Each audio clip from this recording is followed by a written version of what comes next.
Live షోకి స్వాగతం. ముందుగా అందరికీ సంక్రాంతి శుభాకాంక్షలు. అతిథుల పరిచయం శ్రీ కారుమూరి వెంకటరెడ్డి గారు, వైఎస్ఆర్ కాంగ్రెస్ పార్టీ అధికార ప్రతినిధి. ముందుగా వారు శుభాకాంక్షలు తెలియజేస్తారు. సాక్షి టీవీ ప్రేక్షకులకి అట్లానే ప్రపంచవ్యాప్తంగా ఉన్న తెలుగు వారందరికీ కొమ్మినేని గారు ప్రత్యేకంగా మీకు కూడా సంక్రాంతి శుభాకాంక్షలు. ఈ సంక్రాంతి ప్రజలందరికీ మంచి జరగాలని చెప్పి మనస్ఫూర్తిగా కోరుకుంటా ఉన్నాం వైఎస్ఆర్ కాంగ్రెస్ పార్టీ తరఫున. రైట్. సింగళూరు వెంకటేష్ గారు ప్రముఖ విశ్లేషకులు, న్యాయవాది. వారు కూడా చర్చలో పాల్గొంటారు. కోడి పందాలు సరదాగా వేసుకోండి అని ఏకంగా ముఖ్యమంత్రి, ఉప ముఖ్యమంత్రి గారు చెప్పిన తీరు విన్నాం.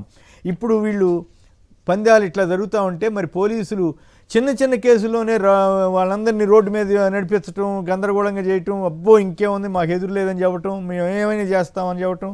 మరి ఇన్ని వందల కోట్ల జోదాలతోటి ప్రజలు నష్టపోతూ ఉంటే, అమాయకులు బలైపోతూ ఉంటే ఆర్థికంగా, మరి ఎందుకు ప్రభుత్వం ఏం చేయలేకపోతుంది? పోలీసులు ఎందుకు వాళ్ళకి అండగా ఉంటున్నారు అనుకోవాలా ఎట్లా? ఇక్కడ కొమ్మినేని గారు కోడి పందాలు నిర్వహణ అనేది సాంప్రదాయబద్ధంగా దాన్ని కత్తి కట్టకుండా నిర్వహిస్తే దాన్ని ఎవరో కూడా అభ్యంతరకరం చెప్పరు. సుప్రీంకోర్టు కూడా కత్తి కట్టకుండా దాన్ని కత్తులు కట్టి వాటిని ప్రాణాలు తీసే విధంగా కాకుండా నార్మల్గా 2 కోళ్ళు అలా బరిలో దిగుతాయి. ఇది నార్మల్గా జరిగేటుంది. కానీ ఇప్పుడు ఇక్కడ సాంప్రదాయం అలా పూర్తిగా ఎలా అయింది, ఒక జోద క్రీడగా తయారైపోయింది. మొన్న ఉప ముఖ్యమంత్రిగా ఉన్నటువంటి పవన్ కళ్యాణ్ ఒక వారం రోజుల క్రితం స్టేట్మెంట్ ఇచ్చాడు, ఇప్పుడు కోడి పందాలు ఇట్లాంటివన్నీ పెట్టొద్దు అని చెప్పి. మరి ఎక్కువ జరుగుతుంది అదే జిల్లాల్లో.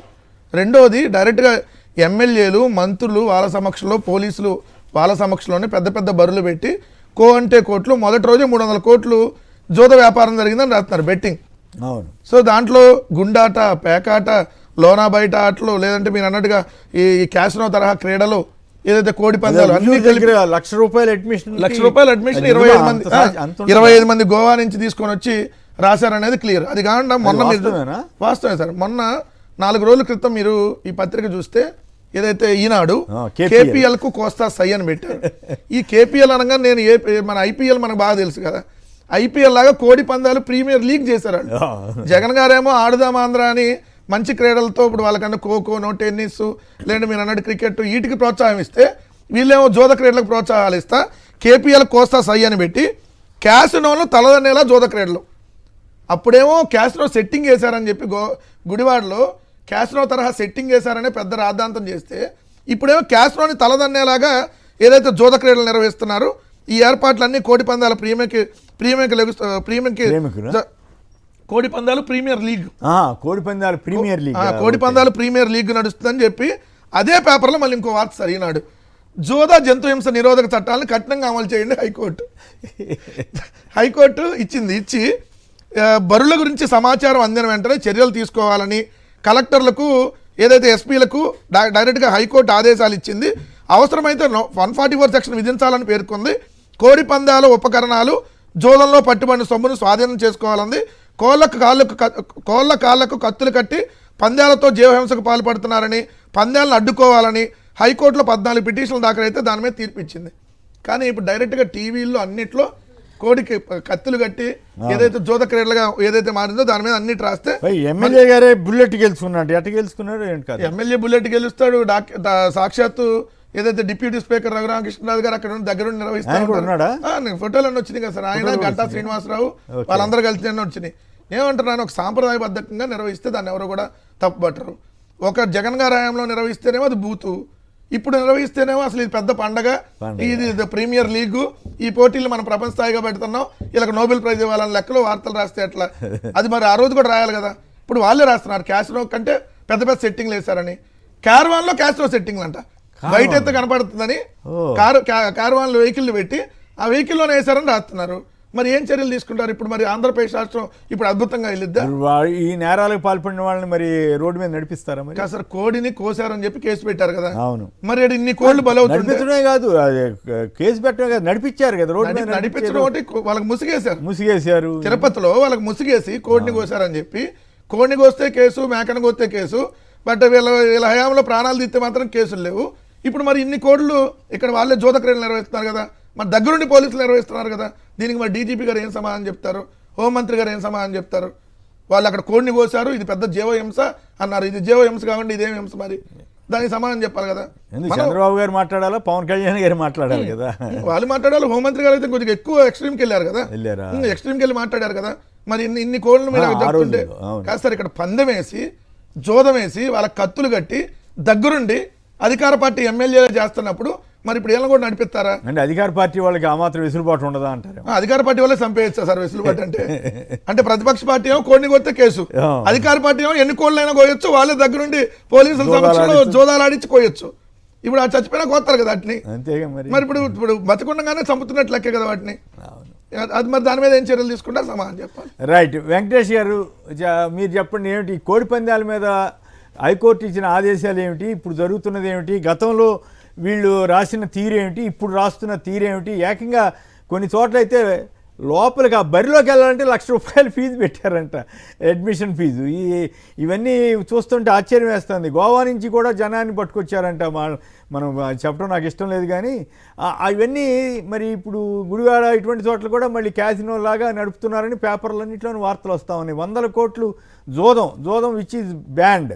మరి అయినా కూడా ఎట్లా నడిపారు? ఏకంగా లాటరీలో ఎమ్మెల్యేలే బుల్లెట్ గెలుచుకున్నారని వాళ్ళే రాస్తున్నారు. సో ఈ పరిస్థితి అంతా ఆంధ్రప్రదేశ్ సమాజానికి మంచిదేనా? Very good morning sir. నమస్కారం. ముందుగా మీకు ప్యానెల్లో ఉన్న సోదరులకి అలాగే ఉభయ తెలుగు రాష్ట్ర ప్రజలకి కూడా సంక్రాంతి శుభాకాంక్షలు. చాలా విచిత్రమైనటువంటి ఒక పోకడండి ఆంధ్రప్రదేశ్ రాష్ట్రంలో. గత 5 సంవత్సరాల ప్రభుత్వంలో అనేక కేసులు కోడి పందాలు నిర్వహించిన వాళ్ళ మీద ఉక్కుపాదంతో మోపారనే చెప్పాలి. పోలీసు వ్యవస్థ కానివ్వండి, ప్రభుత్వం కానివ్వండి. మరి ఇప్పుడు విచిత్రంగా సుప్రీంకోర్టు గైడ్ లైన్స్ ఉన్నప్పటికి కూడా 1960లో ఉన్నటువంటి ప్రివెన్షన్ ఆఫ్ క్రూయాలిటీ యాక్ట్ ఏదైతే ఉందో, జంతువులకి సంబంధించినటువంటి క్రూరత్వమైనటువంటి ఈ యాక్ట్ ఏదైతే ఉందో దీన్ని ఇంప్లిమెంట్ చేయండి అని చెప్పేసి రీసెంట్ జడ్జిమెంట్స్ కూడా సుప్రీంకోర్టు, హైకోర్టులు విపరీతంగా పదే ఒత్తిడి ఇస్తున్నప్పటి నుంచి కూడా చట్టాన్ని అమలుపరచండి అని చెప్పినప్పటికీ కూడా ఆంధ్రప్రదేశ్ రాష్ట్రంలో అపహాస్యం పాలవుతుందని చెప్పేసనే చెప్పాలి. ముఖ్యంగా ఈ హైటెక్ తరహా కోడి పందాలు నిర్వహించడం, అందులోనూ ప్రభుత్వ ప్రతినిధులు, ప్రజాస్వామ్యంలో ఉన్నటువంటి నేతలు, ఎలక్ట్ అయ్యి అసెంబ్లీకి వెళ్ళే నేతలు, వీళ్ళందరూ కూడా మూకుమ్మడిగా ఒక సంఘంలాగా ఏర్పడి వీళ్ళే వాళ్ళ నియోజకవర్గ స్థాయిలో కోడి పందాలు నిర్వహించడం అంటే చట్టాన్ని వీళ్ళ చేతుల్లోకి తీసుకుని వీళ్ళ ఇష్టం వచ్చినట్టు ఆడుకుంటున్నారు ఈ రాష్ట్రంలో అనేది ప్రస్ఫుటంగా అర్థమవుతుంది. వాళ్ళు ఆడుకోవడం అలా ఉంటే పోలీసు వ్యవస్థ కళ్ళు మూసుకుని ఈ అధికారంలో ఉన్న వాళ్ళకి తొత్తులుగా మారి, ఒక రకంగా చెప్పాలంటే ఎవరైనా వ్యతిరేక మీడియా, ప్రభుత్వానికి కాస్త వ్యతిరేకంగా ఉండి ఈ చట్టాలని ఉల్లంఘిస్తున్నారని చెప్పేసి ఎవరైనా ప్రశ్నించేటువంటి మీడియా ఏదైతే ఉందో వీళ్ళ మీద కేసులు కట్టడం కానివ్వండి, కనీసం అటువైపు వీళ్ళని వెళ్లకుండా నిరోధించడం కానివ్వండి, వీటన్నిటిలో మాత్రం సక్సెస్ అయ్యారు. ఈ రాష్ట్రంలో చక్కగా పరిపాలించండి మహాప్రభు అని చెప్పేసి అధికారాన్ని ఇస్తే వీళ్ళు చేసేటువంటి ఈ కార్యక్రమాలు ఎలా ఉన్నాయంటే, సాక్షాత్తు ప్యాకాట్ మా రక్తంలో భాగం, ఉభయ గోదావరి జిల్లాల్లో ప్యాకాట్ లేనిదే మేము ఉండలేం, కోడి పందాలు కోట్లలో నిర్వహిస్తాం, ఆపేవాడెవడు, అడిగితే చిన్న కేసులు కూడా ప్రజలు ఎవరైనా అప్రమత్తం ఉన్నటువంటి వారు కానీ మరొకళ్ళు కానీ ప్రశ్నిస్తే కేసులు పెడతాం, అధికార పార్టీలో ఉన్న వాళ్ళని అయితే వదిలేస్తాం, ప్రతిపక్షంలో ఉన్న వాళ్ళని అయితే కొట్టి నడిపించడం అంటేనండి ఇంతకు మించిన దారుణమైనటువంటి ఒక క్రీడ ఏదైతే ఉందో దీన్ని మించి మనం చెప్పాల్సినటువంటి అవసరం లేదు. ఈ దేశంలో ఎంత పెద్ద నేరం చేసిన వాడినైనా కానీ కనీసం ముసుగేసి మీడియా ముందు పెట్టేటువంటి ఒక వ్యవహార శైలి మనం గత ప్రభుత్వాల్లో కానివ్వండి, ఇంతకుముందు అనేక సార్లు అనేక రాష్ట్రాల్లో చూసాం, ఈ రాష్ట్రంలో కూడా చూసాం.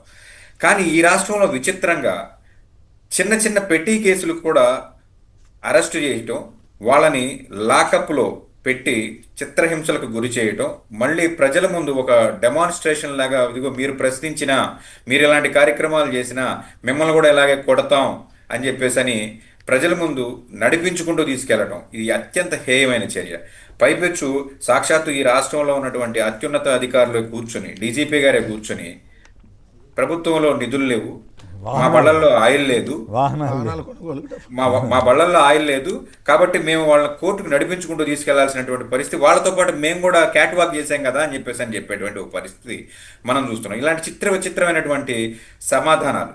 హోంమంత్రి గారు అయితే ఆవిడ విరుచుకుపడిపోతుంది ప్రతిపక్షాల మీద కానివ్వండి, ఎవరైనా ఆమెను ప్రశ్నిస్తే, ప్రభుత్వాన్ని ప్రశ్నించినా ఆమెను ప్రశ్నించినా విరుచుకుపడిపోతుంది. మరి ఈ టైంలో ఇలాంటి ఒక కార్యక్రమాలు జరుగుతున్నప్పుడు కనీసం బయటకు వచ్చి ఇలా జరగట్లేదని కూడా చెప్పేటువంటి పరిస్థితి కాదు, కుదిరితే ఆమె కూడా భాగమయ్యే పరిస్థితి ఉందా అని చెప్పేసి నాకైతే ఆశ్చర్యం కలిగేటువంటి ఒక విషయం. వద్దులేండి, ఎందుకంటే మళ్ళీ మీ మీద ఎమ్మెల్యే గారు బుల్లెట్ గెలుచుకోవడం మీ ఏంటి మీద సార్? కక్ష కడతారు, వద్దులేండి మళ్ళీ లేనిపోయింది అందులో. ఎమ్మెల్యే గారు బుల్లెట్ గెలుచుకోవడం ఏంటి సార్? అంటే సబ్జెక్టు కరెక్షన్. ఇప్పుడు వర్మ గారు బుల్లెట్ గెలుచుకున్నారని చెప్పేసి పత్రికల్లో రాశారు అని అంటే ఈ రాష్ట్రంలో మిగతా సమాజానికి, ఏ సార్? సామాన్యులకి ఎటువంటి మెసేజ్ వెళ్తుంది? అవును. ఎమ్మెల్యేనే కూర్చుని ఈ జోద క్రీడల్లో కానివ్వండి, ఈ పేకాటల్లో కానివ్వండి, గుండాటల్లో కానివ్వండి, ఈ లాటరీ సిస్టంలో కానివ్వండి పాల్గొంటున్నాడు అని అంటే ఇంకా రిమైనింగ్ సామాన్యమైన ప్రజలకి వద్దు, ఇది తప్పు, ఇలాంటి జోద క్రీడలు తప్పు అని చెప్పేసేటువంటి చెప్పే పరిస్థితి కాకినాడలో ఉందా ఈ 80 కోట్ల రాష్ట్రంలో? పందాలట,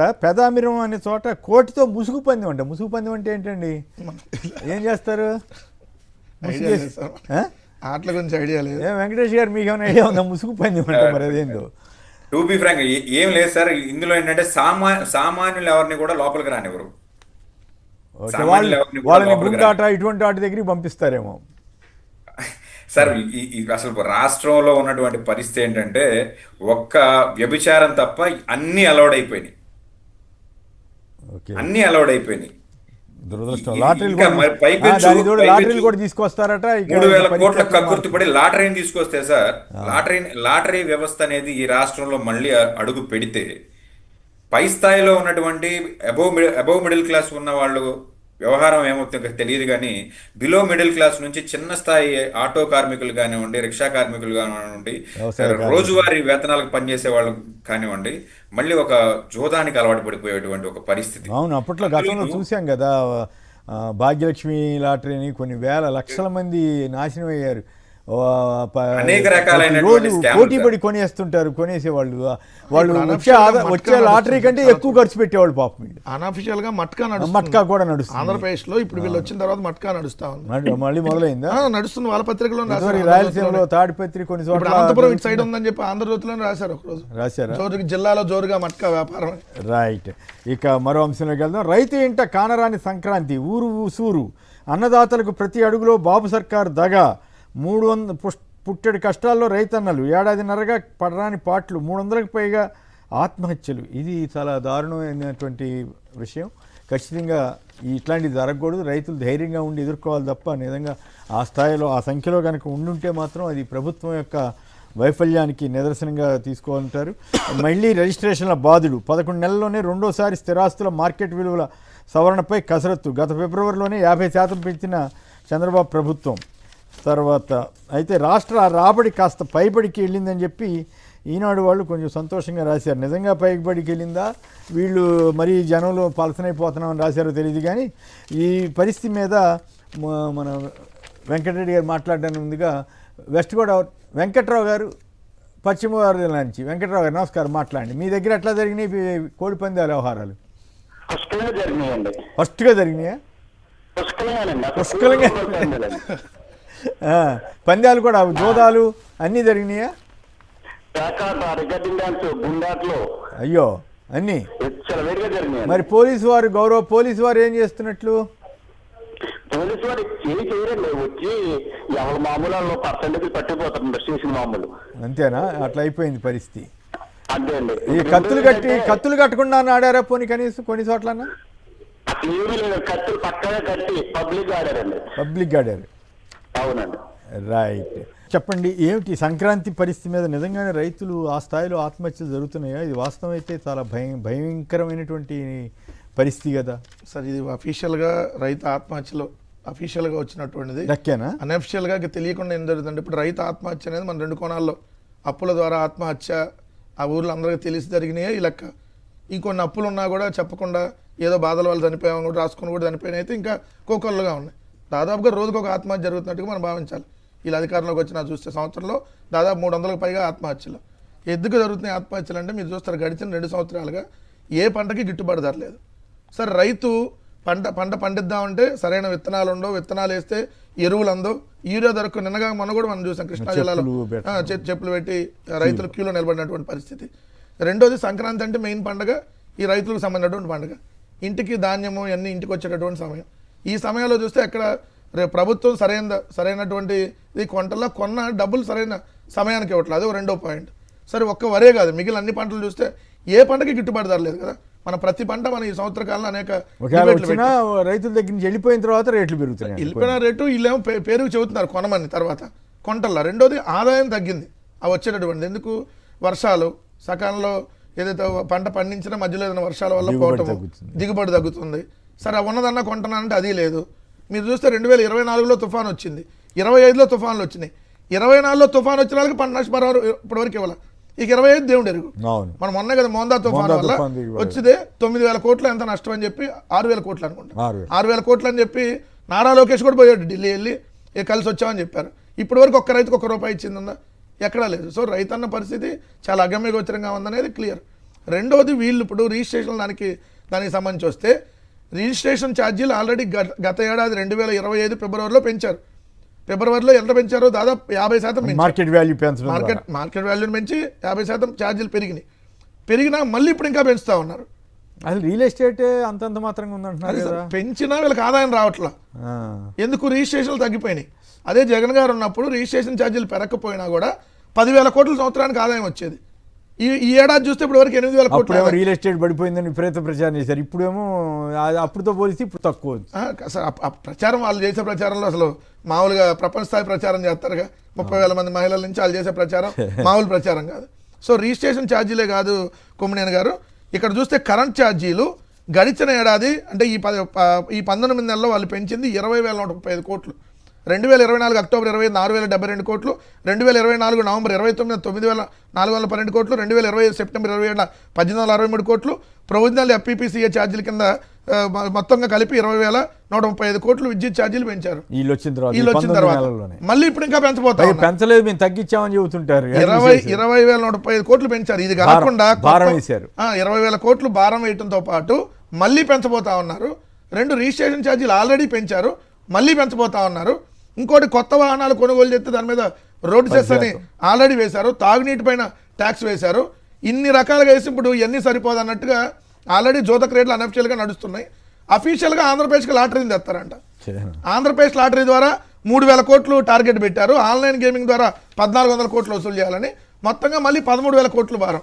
అంటే ఇవన్నీ చూస్తే దాదాపుగా 50 నుంచి 60,000 కోట్ల భారాలు ఇప్పటికే ప్రజలను ఎత్తినేశారు. 50,000 కోట్లు వీళ్ళు ప్రజలకు పంచింది లేదు, భారం వేసింది కనపడతా ఉంది. రెండోది ఈనాడు చూస్తే వాళ్ళు రాశారు ఏదో ఆదాయం అంట గత ఏడాదితో పోలిస్తే పెరిగిందని రాశారు. ఎంత పెరిగింది అసలు? గత ఏడాదితో పోల్చినప్పుడు మీరు అప్పటికే తగ్గినట్టు కదా ఆదాయం.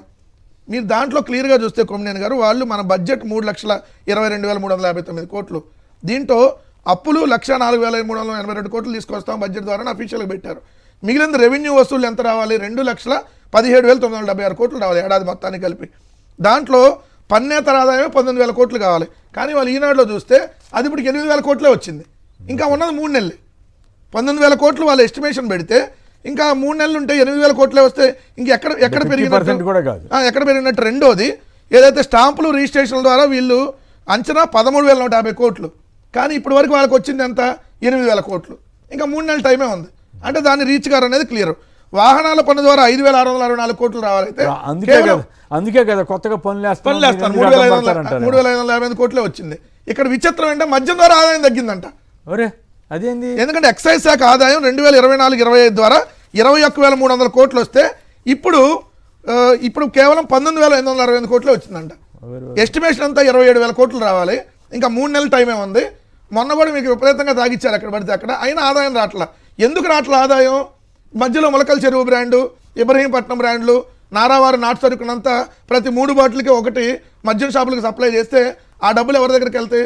ప్రభుత్వానికి రాదు కదా. మధ్యలో వాళ్ళ చేతిలోకి నారావారి అనే పదం అవసరం లేదులే కానీ, ఎందుకంటే ఆయన అట్లా అనకూడదు కాదండి. జే బ్రాండ్లు అన్నప్పుడు మేము నారావారి నాటు నకిలీ మద్యం అంటాం. ఎందుకంటే మేము ఒక కొత్త బ్రాండ్ తీసుకురాలా, ఒక కొత్త ఇష్టమన్నట్టు జే బ్రాండ్ అని ప్రచారం చేసినప్పుడు ఈ మొలకల చెరువు బ్రాండ్ ఎవరిది? ఇప్పటి వరకు తెలుగుదేశం ఇన్ఛార్జ్ ని ఎందుకు అరెస్ట్ చేయలేదు? అరెస్ట్ ఎక్కడ అన్నారు కదా. ఏడా ఉన్నాడు పట్టుకొస్తా ఉన్నారు. జయచంద్రారెడ్డి ఎక్కడ? తెలుగుదేశం ఇన్ఛార్జిగా పనిచేసిన జయచంద్రారెడ్డి ఆధ్వర్యంలో మీకు మొలకల చెరువులో మద్యం సప్లై చేశారు. రోజుకు 20,000 బాటిల్ ప్లాంట్ అక్కడ తయారైంది. 20,000 బాటిల్ సప్లై చేశారు. మీ ఈనాడు పేపర్లో రాశారుగా, తంబాలపల్లి నియోజకవర్గంలో 1000 బెల్ట్ షాపులకి సప్లై చేశారని. ఏ ఒక్క బెల్ట్ షాప్ మీద చర్య తీసుకున్నారు? ఏ ఒక్క వైన్ షాప్ మీద చర్య తీసుకున్నారు? సో ఇది ఖచ్చితంగా తీసుకెళ్లి జైల్లో సంబంధం లేని తీసుకెళ్తారు వీళ్ళంతా. చెప్పాను కదా సార్, కోడిని కొత్తే కేసు, పేకను కొత్తే కేసు ఉండదు. నడి రోడ్డు మీద వీళ్ళు తెలుగుదేశం పార్టీ వాళ్ళు ఏ విధంగా నరికి చంపారు వైఎస్ఆర్సీపీ వాళ్ళని, ఎవరి మీద చర్యలు తీసుకున్నారు? వీళ్ళు దాడులు చేస్తుంటే దిక్కు లేదు. సో ఇట్లా ఉంది పరిస్థితి రాష్ట్రంలో. కొమ్మనేని గారు రైట్. వెంకటేష్ గారు చెప్పండి, నిజంగానే కాన్రాని సంక్రాంతి అయినా రైతులు 300 మందికి పైగా ఆత్మహత్యలంటూ ఇవాళ వచ్చిన వార్తతో ఏకీభవిస్తారా? అలాగే ఈ రిజిస్ట్రేషన్ వాల్యూస్ మళ్ళీ మార్కెట్ వాల్యూ పెంచడం ద్వారా రిజిస్ట్రేషన్ ఛార్జీలు, రోడ్డు సెస్ ఇవన్నీ బాదులాగా పరిస్థితి మారితే ఎట్లా ఆంధ్ర ప్రజలు ఎట్లా భరిస్తారు?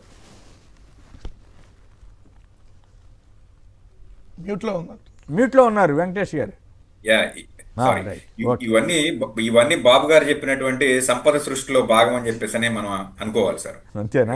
పాజిటివ్ గా కొత్త సంవత్సరం పాజిటివ్ గా ఆలోచించాలి. కాబట్టి గత ఫిబ్రవరి 1 తారీఖున 25 ఫిబ్రవరి 1 తారీఖున ఆల్రెడీ 20% వరకు హైక్ తీసుకున్నారు గవర్నమెంట్. అగైన్ మళ్ళీ వాళ్ళు అనుకున్నటువంటి టార్గెట్ రీచ్ కాలేదని చెప్పేసి మళ్ళీ వచ్చి సామాన్యుల యొక్క నడ్డి విరుస్తామని చెప్పేసి అంటే ఎందుకు ప్రభుత్వం ఈ తరహా ధోరణి అవలంబిస్తుందో అర్థం కానటువంటి ఒక విషయం. ఖచ్చితంగా ఇటువంటి ఈ నిధులకి వేటలో కానివ్వండి, లేదంటే ఈ రిజిస్ట్రేషన్కి సంబంధించినటువంటి వాల్యూస్ పెంపులు కానివ్వండి, ఇవన్నీ కూడా జనజీవనంలో ఉన్నటువంటి ఈ సామాన్యుల యొక్క నడ్డి విరుస్తాయి. ఇక రైతుల విషయానికి వస్తే సార్, ఆల్రెడీ మీరు ఏ పంట తీసుకున్నా ఆ పంటకు సంబంధించినటువంటి రైతులు ఈ రాష్ట్రంలో ఉన్నటువంటి రైతులందరూ కూడా రోడ్డెక్కినటువంటి ఒక పరిస్థితి. గతంలో ఏంటంటే మూకమ్ముడుగా ఎక్కేవాళ్ళు, ఈసారి ఏంటంటే టమాటా రైతులు సపరేట్గా, అరటి రైతులు సపరేట్గా, అలాగే వరి రైతులు సపరేట్గా ప్రతి ఒక్క పంటకి సంబంధించిన మేజర్ ప్యాడీస్ ఏవైతే ఉన్నాయో ఈ రాష్ట్రంలో ప్రతి రైతు కూడా రోడ్డెక్కి ధర్నాలు చేసినటువంటి పరిస్థితి. ఎరువులకి కానివ్వండి, విత్తనాలకి కానివ్వండి, ఈరోజు చెప్పులు లైన్లో పెట్టుకుని నిలబడేటువంటి ఒక అభివృద్ధి వైపు మనం నడుస్తున్నామని చెప్పేసి మనందరికీ కూడా కనిపిస్తున్నటువంటి ఒక వ్యవహారం.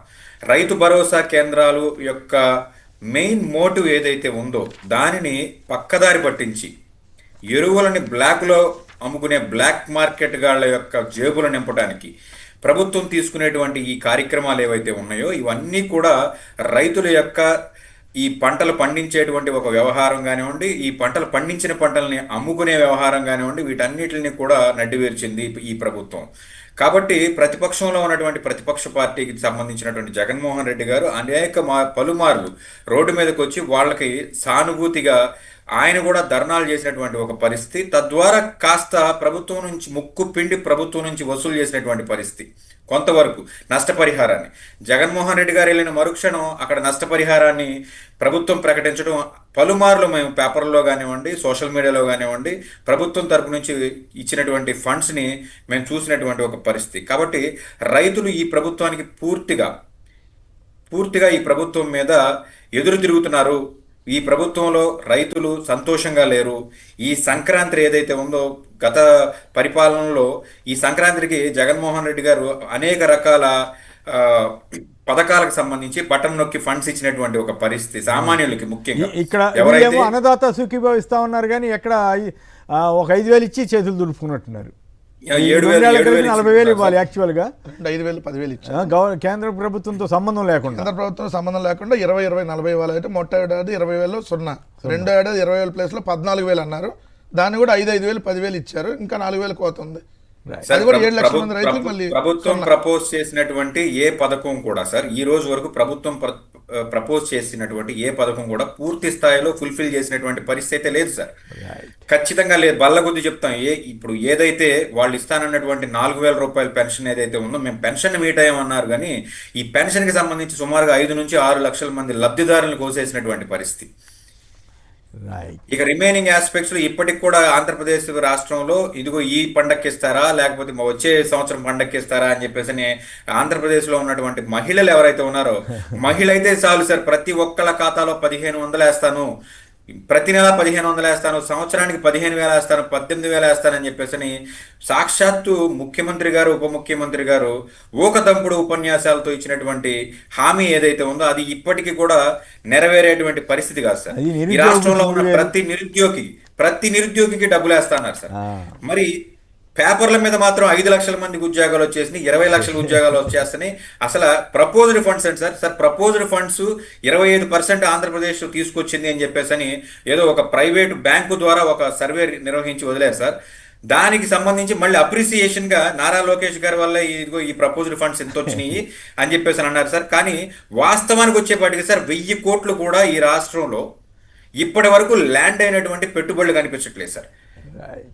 99 పైసలకి కోటాను కోట్ల లాభాలతో ఉన్నటువంటి కంపెనీస్కి ఇవ్వడానికి ఈ ప్రభుత్వం, ఈ కార్పొరేట్ వ్యవస్థల ముందు మోకాళ్ళ మీద నిలబడేటువంటి ఒక పరిస్థితి ఉంది. కానీ ఈ రాష్ట్రంలో ఉన్న నిరుద్యోగులకు కానివ్వండి, ఈ రాష్ట్రంలో ఉన్న పారిశ్రామికవేత్తలకు కానివ్వండి, 1 ఎకరా భూమి కూడా అలాట్ చేసి వాళ్ళతో ఒక్క ఫ్యాక్టరీ కూడా పెట్టినటువంటి పరిస్థితి కనిపించట్లేదు సార్. ఇంకా పవన్ కళ్యాణ్ గారు అయితే ప్రతి నిరుద్యోగికి 10 లక్షల రూపాయలు, జనసేన పార్టీకి సంబంధించినటువంటి కార్యకర్తలు ఎవరైతే ఉన్నారో వాళ్ళందరికీ కూడా ఆయన బాహాటంగా ఇచ్చినటువంటి ఒక హామీ ఏంటంటే సార్, 500 మందికి అన్నారు. అవును.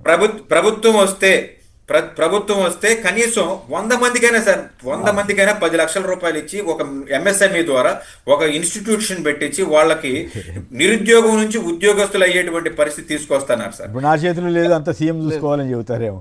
మరొక విషయం సార్, డిఎస్సి ద్వారా 16,500 పోస్టులు ఇచ్చామన్నారు సార్. 2 నెలల బకాయి ఉన్నారు సార్. ఓకే. 2 నెలల బకాయిలతో టీచర్లు వాళ్ళు వేరే కార్యక్రమాలు చేసుకునేటువంటి పరిస్థితి కాదు, బల్ల కింద చేతులు పెట్టి డబ్బులు సంపాదించేటువంటి ఒక వ్యవస్థ వాళ్ళకు ఉంటుంది సార్.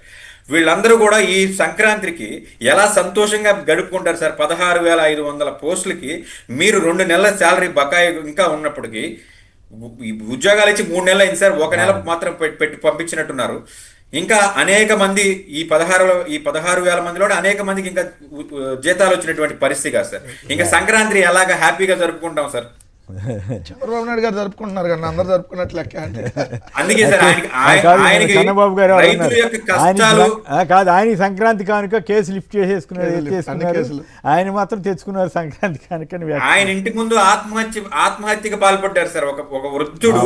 అవును. సాక్షాత్ అదే ప్రాంతానికి చెందిన. అయితే ఆ విషయం మీద కూడా మీ కామెంట్ చెప్పండి. ప్రతి ఇంటికి, ప్రతి కుటుంబానికి 40,000 రూపాయల ఆదాయం లక్ష్యంగా చేస్తారట. అది నారావారిపల్లె క్లస్టర్లోని ప్రతి కుటుంబానికి అంట. మరి ఇన్నేళ్ళు సీఎంగా ఉన్నారు కదా, అక్కడ ఆ పరిస్థితి లేదా? మరోవైపు ఏమో వృద్ధుడు ఒకరు ఆత్మహత్యాయత్నం చేసుకోవడం. సార్ ఇప్పుడు భోగాపురం ఎయిర్పోర్ట్ అయితే మాత్రం వాళ్ళ ఖాతాలో వేసుకుంటారు సార్, ముఖ్యమంత్రి గారి ఖాతాలో భోగాపురం ఎయిర్పోర్ట్. కుప్పం ఎయిర్పోర్ట్కి ఎవరు ఎందుకు ప్రశ్నించారు సార్? కుప్పం కూరగాయలు కుప్పం విమానాశ్రయం ద్వారా నుంచి ఫారెన్ కు పంపిస్తానని చెప్పేసి ముఖ్యమంత్రి ఈయనే కదా సార్.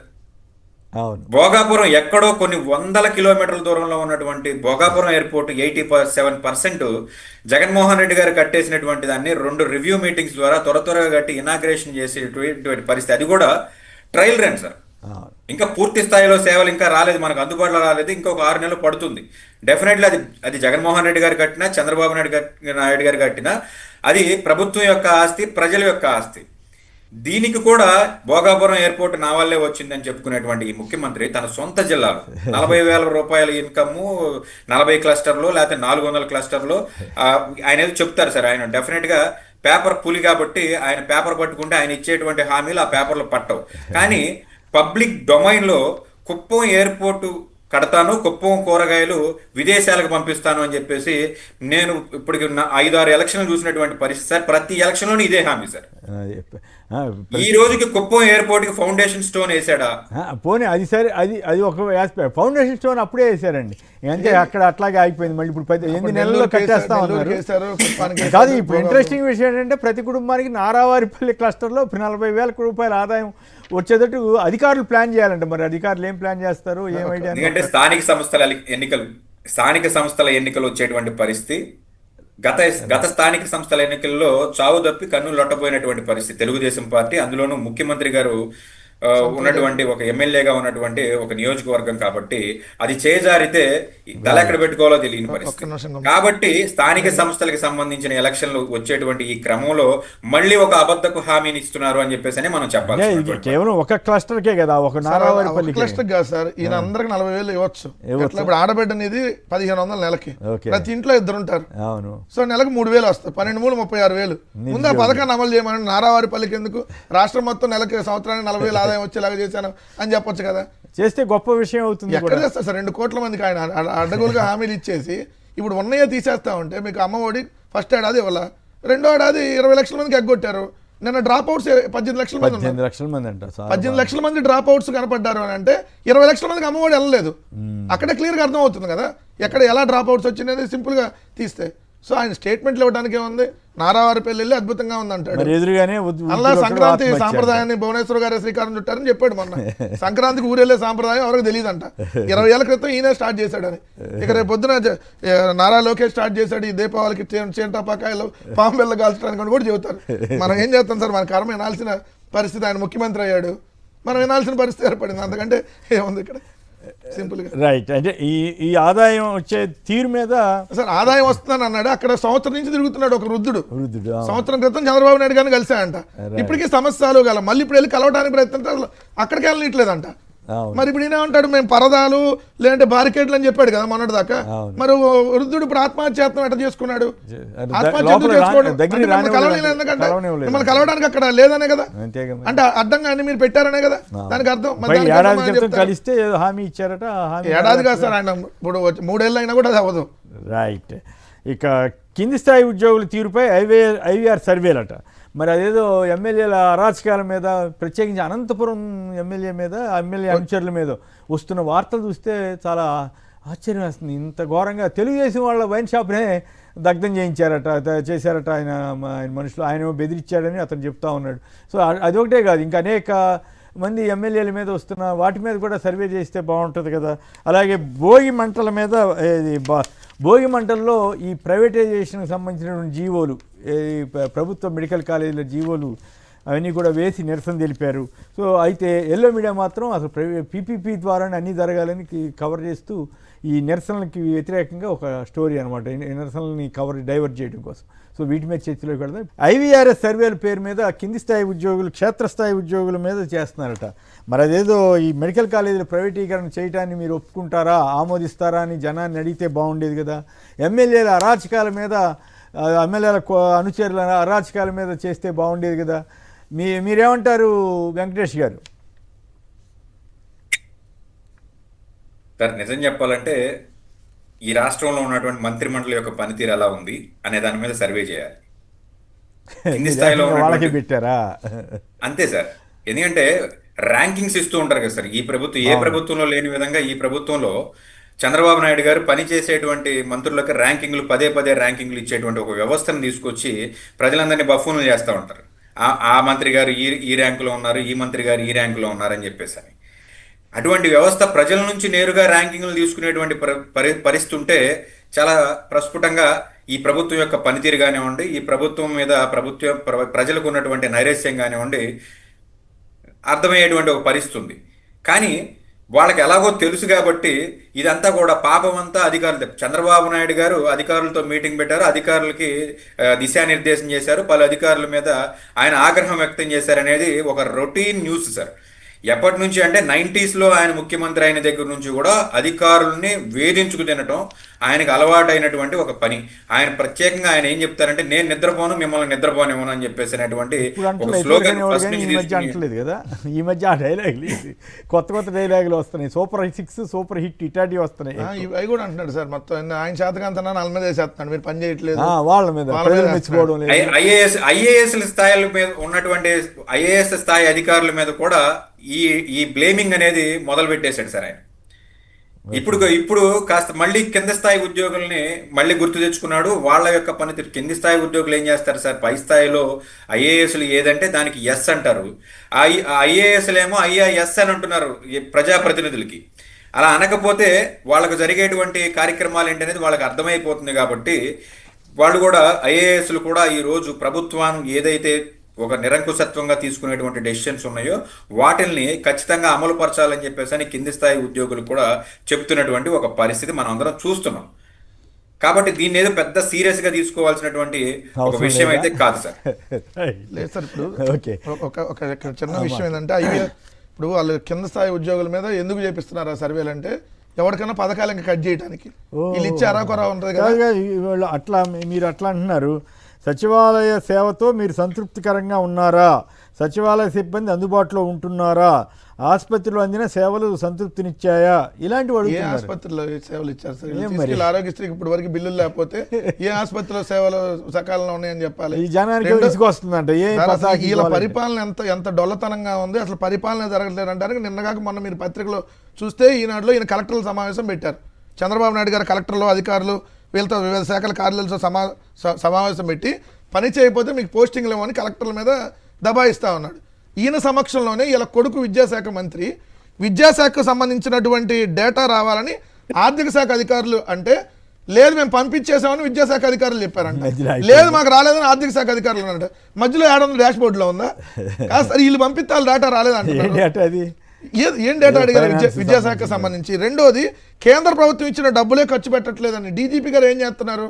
ఇక్కడ చూడండి, హోంశాఖకు సంబంధించిన కేంద్ర పథకాల నిధులు ఖర్చు చేయలేదని 2 సందర్భాల్లో చర్చకు వస్తే డీజీపీ గారు మీరేమో డబ్బులు లేవంటారు, కేంద్రం నుంచి వచ్చిన నిధులు ఎందుకు ఖర్చు పెట్టరని సీఎం ఆక్షేపించారంట. అప్పుడు ఎమ్మటే మా ఖాతాకు నిధులు రాలేదన్నంట డీజీపీ. లేదు మేము పంపించామని ఆర్థిక శాఖ అధికారులు చెప్పారంట. సీఎం నోరు మూసుకొని కూర్చోవాల్సిన పరిస్థితి వచ్చింది వాళ్ళిద్దరు ముందు మధ్యలో. ఈయన వచ్చిందంటాడు, అలాగే రాలేదంటారు. రెండోది ఇక్కడ చూడండి, స్వచ్ఛాంధ్ర కార్పొరేషన్ 450 కోట్లు కేంద్రం ఇస్తే 50 కోట్లు ఖర్చు పెట్టారంట. 9 నెలల్లో 50 కోట్లు ఖర్చు పెట్టారు. మరి మిగతా డబ్బులన్నీ ఏమైనట్లు? మిగిలిన డబ్బులు అంటే వాళ్ళు ఈ డబ్బులు మీరు ఖర్చు పెట్టండి మిగిలిన ఇస్తామంటారంట. అవును, ఆ కార్పొరేషన్కి ఆ డబ్బులు 450 కోట్లు ఇవ్వలేదా? అదే కదా సార్, ఇస్తే వీళ్ళు ఖర్చు పెట్టట్లేదా? మరి ఏంటనేది చెప్పాలి. 450 కోట్లు ఇచ్చారు కేంద్రం, ఇస్తే 50 కోట్లు ఖర్చు చేశారంట. ఢిల్లీ వెళ్ళి కేంద్ర అధికారులు ఈ విషయం చెబితే ఇచ్చే నిధులు ఖర్చు చేస్తే ఇంకా ఇస్తామన్నారంట. రెండోది జిఎస్డిపి తగ్గట్టు రాబడి ఎందుకు రావట్లేదు అని అడుగుతున్నాడు. జిఎస్డిపి చాలా ఎక్కువగా జిఎస్డిపి ఎందుకు చూపిస్తున్నారు? మీరు అప్పుల కోసం చూపిస్తున్నారు. జగన్ గారు అదే కదా మిమ్మల్ని క్వశ్చన్ చేసింది. జిఎస్డిపి మీరు పెరిగింది, ఇంత వృద్ధి రేటు వచ్చింది అన్నారు. 14 లక్షలు. మరి ఎంత వృద్ధి రేటు చెప్తే ఈ పన్నుల ఆదాయం కానీ ఇవన్నీ ఎందుకు రాలేదు? ఈ ఆదాయం ఇక్కడ చూపాలి కదా అని చెప్తున్నాడు. క్లియర్గా ఆయన అడిగిన సమాధానం లేదు. సో ఇది కదా వాళ్ళు చెప్పాల్సినటువంటి అంశం. రెండు, పీపీపీ గురించి క్లియర్గా చెప్పాలి సార్ ఒకటి. ఎందుకంటే ఈరోజు ఈనాడు, ఎందుకంటే నిన్నంతా జగన్ గారు మొత్తం వైఎస్ఆర్ కాంగ్రెస్ పార్టీ అంతా భోగి మంటల్లో పీపీపీని మొత్తం ప్రైవేటైజేషన్ మెడికల్ కాలేజీలు తగలబెట్టింది కాబట్టి మెడికల్ కాలేజ్ జీవోల్ని ప్రైవేటైజేషన్ చేసిన నిర్ణయాన్ని అన్నీ పెట్టారు కాబట్టి ఈరోజు వాళ్ళు తెలివిగా ఏం రాశారంటే అభివృద్ధి కోసం పీపీపీ అని హెడ్డింగ్ పెట్టారు. నిజంగా సరే అభివృద్ధి కోసం పీపీపీ అనుకుందాం, మన రాష్ట్ర రాజధాని అమరావతి కూడా అభివృద్ధి చెందాలిగా. మరి దాని 50,000 కోట్లు అప్పెందుకు దాటం? అక్కడ రోడ్లు ప్రైవేటైజేషన్ అక్కడ తీసుకెళ్లి అమరావతిని మొత్తం పీపీపీకి ఇచ్చేస్తాం, అభివృద్ధి కోసం ఇస్తున్నాం అని చెప్తే సంతోషపడతాం కదా. ఇక్కడ ఒక్కటి కాదు సార్. ఇక్కడ ఇంకో చిన్న డౌట్ వస్తా ఉంటుంది. విశాఖపట్నంలో గవర్నమెంట్ ల్యాండ్ 99 పైసలు అంటున్నారు, మరి ఇక్కడ కూడా అట్లాగే ఇస్తారా? సార్ 99 పైసలకి ఇస్తే అసలు అభివృద్ధి ఎట్లా వస్తుంది? అదే వచ్చేవాడికి సులకన అవటం తప్ప. ఇప్పుడు మన ఊరిలో 99 పైసలు మనం భూమి ఇస్తే ఇంకా రాష్ట్రం అసలు చంద్రబాబు గారి బ్రాండ్ ఇమేజ్ చూసి ఎగబడి వస్తున్నారు అంటారు. ఇప్పుడు బ్రాండ్ ఇమేజ్ ఇక్కడే దొరికిపోయి సార్, వాళ్ళు రాసే దాంట్లో దొరుకుతారు. ఇక్కడ ప్రభుత్వ ప్రైవేటు భాగస్వామ్య విధానంతో నరేంద్ర మోడీ ప్రభుత్వం అగ్రతాంబూలం ఇస్తుంటే దానికంటే ఆంధ్రప్రదేశ్ దీన్ని అందిపుచ్చుకుందంట. మొత్తం 30% ఆంధ్రప్రదేశే ఉందంట ఇక్కడ. అంటే 36 సార్ మొత్తం ఏంటంటే మన కేంద్ర పాలిత ప్రాంతాలు కానీ రాష్ట్రాలు కానీ కలిపి మొత్తం 36 ఉన్నాయి దేశవ్యాప్తంగా. ఈ 36లో మందే 30% ఉందంట. అంటే మిగిలిన ఎవరు పీపీపీకి వెళ్తుందా? ఒక ఏపీనే వెళ్తుంది, హైయెస్ట్ ఏపీ అంట పీపీపీలో 270 ప్రాజెక్టులు అంట. మిగిలిన రాష్ట్రాలు ఎవరు అంత ఉత్సాహం చూపించట్లేదు. మొత్తం 100లో 30% మనమే పీపీపీకి ఇచ్చేసామంట. మిగిలిన రాష్ట్రాలు అన్ని కలిపి 70. అంటే ఇక్కడ మనం పీపీపీని మనం ఒక్కలమే తీసుకుంటున్నాం, మిగిలిన రాష్ట్రాలు తీసుకోవట్లేదని కదా దానికి అర్థం. రెండోది వచ్చేటప్పటికి బస్ స్టాండ్లు చూడండి సార్, ఇక్కడ మూలాపేట పోర్టు, రామాయపట్నం పోర్ట్ అంట, ఎయిర్పోర్ట్లు కూడా ఇచ్చేస్తున్నారా? ఇదిగోండి అవి కూడా గవర్నమెంట్ లో స్టార్ట్ చేశారు సార్. మూలాపేట పోర్ట్ ద్వారా గవర్నమెంట్ సంపద ఆదాయం పెరుగుద్దని కదా రాష్ట్రం కేంద్రానికి పంపించింది సార్. ఇవన్నీ మేము పీపీపీకి ఇస్తున్నాం అని చెప్పి దాంట్లో మూలాపేట పోర్టు, రామాయపట్నం పోర్టు, అదేవిధంగా చూస్తే తాగునీటి ప్రాజెక్టులు, సాగునీటి ప్రాజెక్టులు కూడా మంచి సంపద. మొత్తం తాగునీటి ప్రాజెక్టులు, సాగునీటి ప్రాజెక్టులు, పంచాయతీరాజ్ శాఖలో క్రీడా నగరాలంట. మళ్ళీ చూస్తే మీకు ఇక్కడ బస్ స్టాండు ఏది తిరుపతిలో ఒకటి, విజయవాడ ఆటోనగర్ బస్ స్టాండు, ఇవన్నీ కూడా పీపీపీకి ఇస్తారు. అప్పుడేంటి వాళ్ళు ఇష్టం ఉన్నట్టుగా రేటు పెట్టుకుంటారు, దాని ప్రకారం మనం చేయాలి. అక్కడే రాసి చూడండి పీపీపీ విధానంలో ప్రైవేటు పెట్టుబడిదారులు ప్రాజెక్ట్ నమూనాను బట్టి 50 నుంచి 70% పెట్టుబడి పెడతారంట. ప్రభుత్వ ఖజానాపై ఒత్తిడి తగ్గుతుందంట. అంటే ప్రజల మీద భారం పెరిగిద్దనే కదా. అంతేగా. ప్రభుత్వ ఖజానా మీద ఒత్తిడి తగ్గిద్దంటే ప్రైవేట్ ఆడు ఎవరి మీద వేస్తాడు? ప్రజల మీద కదా భారం.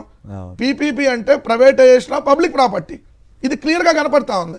కనపడ్డా మళ్ళీ దాని ఆ విధానాన్ని మేము తీసుకొని వస్తాం. దేశంలో ఎవడో చేయట్లా, ఆంధ్రప్రదేశ్ బాగా టాప్ కొందని ఇల్లే సిగ్గులు అక్కడ రాసుకుంటాట. పైగా విద్యా వైద్యం ప్రైవేటైజ్ చేయొద్దని వెంకయ్యనాయుడు గారు లాంటి వాళ్ళు కూడా సలహా ఇస్తున్నారు. సరే, వాళ్ళకి, ఈ రోజు ప్రజలకి మిత్రులే మ్యాండేటరీ కదా. మనం ఉచిత విద్య అందాలి, ఉచిత వైద్యం అందించాలి. ఏ ప్రభుత్వం అయినా అందిస్తే ఆ కుటుంబాలు ఆర్థికంగా నిలబడతాయి. అవును. సో ఆత్మహత్యలు కానీ చేసుకో, ఆస్తులు కానీ అమ్ముకోకుండా కాలం మీద నిలబడటానికి ఉంటాయి. దాన్ని మీరు తీసుకెళ్లి ప్రైవేట్ వాళ్ళకి ఇస్తే, ఇప్పుడు నారాయణ కాలేజీలోనో చైతన్య వాళ్ళకు మీరు ఇస్తారు, ఏమైంది? వాళ్ళు డబ్బులు వసూలు చేస్తారు. ఓకే, ఈ ఇష్యూలోకి రండి. ఈ సర్వేలులో ఎమ్మెల్యేల అరాచకాల మీద ఎందుకు వెళ్ళరు వీళ్ళు? ఎమ్మెల్యేలు ఇందా చెప్పినట్టు మంత్రుల మీద కూడా సర్వే చేయాలని కదా. ఆ. కాదు సార్, ఇప్పుడు వాళ్ళే రాశారు మంత్రులు వచ్చి సెటిల్మెంట్లు చేస్తున్నారని హైదరాబాద్ లో కూర్చొని డార్లింగ్ మంత్రి సెటిల్మెంట్ అని అన్ని ఆలపత్రికలే రాసినాయి. నిన్నటి కూడా ఏదైతే ఎమ్మెల్యేలు సిఫార్సులతో ఆ పనులు అయిపోతున్నాయి, ఈ పనులు అవుతున్నాయి. ఎందుకు పెరోల్ మీద శ్రీకాంత్ అతని పేరు జీవిత ఖైదు పెరోల్ ఇచ్చారు, ఓర్నే ఇచ్చారా, డబ్బులు తీసుకొని ఇచ్చారా? దాని మీద జరగాల్సినవన్నీ. సో ప్రతి ఒక్కరు మరి అన్యాయంగా అనంతపురం ఎమ్మెల్యే గురించి అసలు మనం చాలా తక్కువ మాట్లాడితే మంచిది సార్. ఓకే, అడ్డగోలుగా అనంతపురం ఏంది లేదా గుమ్మనూరు జయరాం ఏంది అక్కడ జరుగుతుంది. ఏమంటారు వెంకటేష్? సుప్రీంకోర్టు తీర్పులను కూడా బేఖాతరు చేసేటువంటి ఎమ్మెల్యేలు సార్ అక్కడ. ఓహో, గొడవ లేదు. ఇష్టాన్ రీతిలో ఎట్లా పడితే అట్లా అవినీతి జరుగుతా ఉందని ఎక్కడికక్కడ రాస్తా ఉంటే ముందు వాళ్ళ మీద కదా చేయాల్సింది సర్వేలు. అయినా చంద్రబాబు నాయుడు గారు అంత తక్కువ, అప్పుడు ముందు ఆయన నుంచి మొదలు పెట్టాలి. 99 పైసలకి రహేజా రియల్ ఎస్టేట్కి 27 ఎకరాలు ఎట్టిస్తారు. అదేవిధంగా ఏఎన్ఎస్ఆర్ గ్లోబల్ రియల్ ఎస్టేట్ వాళ్ళకి బెంగళూరుకి సంబంధించిన వాళ్ళకి విశాఖలో 10 ఎకరాలు కేవలం 99 పైసలకి ఎట్టిస్తారు. వీటి మీద అడగొచ్చు కదా, మెడికల్ కాలేజీలు ప్రైవేటైజ్ చేసేస్తాం, మీకు సంతోషమేనా? ఎమ్మెల్యేలు తింటున్నారా లేదా? అడగాలి. తింటుంటే సంతోషమేనా లేదా? లేదు, నేను అన్ని ప్రైవేటైజ్ చేసి మద్యపానం ప్రియుల పొట్ట కొట్టావు జగన్ అన్నప్పుడు ఇప్పుడు 10 రూపాయలు పెంచాం, మీకు సమ్మతమేనా అని వాళ్ళకి కూడా అడగాల్సింది కదా. మద్యపాన ప్రియులు కూడా ఫోన్ చేసి అయ్యా దాంతో 10 రూపాయలు దాంతో పాటు స్కిల్ స్కామ్ ఇవన్నీ కూడా కేసులు, నా కేసులు నేనే కొట్టేయించుకుంటున్నాను, ఇది మీ అందరికి ఆమోదయోగ్యమేనా? ఇవన్నీ కొన్ని పాయింట్లు ఇస్తే బాగుంటుంది కదా. రైట్. ఓకే, వెంకటేష్ గారు అలాగే వెంకటరెడ్డి గారు ఇద్దరు కూడా ధన్యవాదాలు. ఇది నేటి చర్చా కార్యక్రమం. నమస్కారం.